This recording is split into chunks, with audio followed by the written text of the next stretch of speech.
बाप ऐक पुताच्या की दुवेचेर चढ मोग म्हणून सांगचे ऐकला। पुरुष प्रधान समाजांत दुवेक बाप आयतावन वा आपलो म्हणल्या दादल्या व्यक्तितावन आधार लाभूंकच जाय। तो आधार दिवपी चढावत बापूय भाऊ वा घोव म्हणलें आमी जाणाव।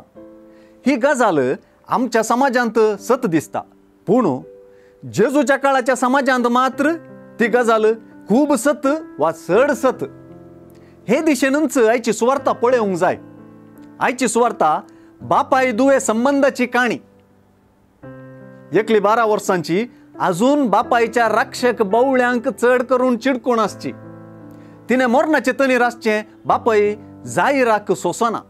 आपले दुवे खातीर तो जेजूच्या पांयांक पडला आनी परातूंक लागला। आनी एकली 12 वर्सां तावन आपल्या स्त्रीपणाक लागून समस्या भोगून आसची स्त्री। सुवार्थेंत तिच्या दादल्या आदाराविशीं वा संबंधाविशीं माहीत ना, आनी हे एक उणेपण।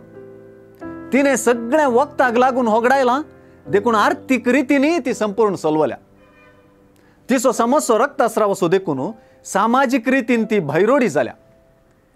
तिने जेजूक आपडलें आनी जेजू भ्रश्ट जालो ना, पूण ती गुण जाली।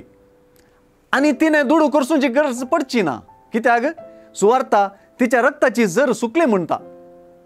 दादल्याचो आधार नसले तिका जेजू धुवे म्हूण उलो करता।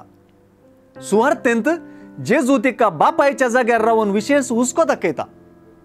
समाजांत गरज आसलें दादल्याचें उणेपण आपल्या बापाय सारके जतनेन आनी धुवे म्हणून आपोवन तो भरती करता। तुजे दुवेन प्राण केलो म्हणली कठीण दुखेची उतरां आयकून खंयचो बापूय देदेस्पर जावं सोडा।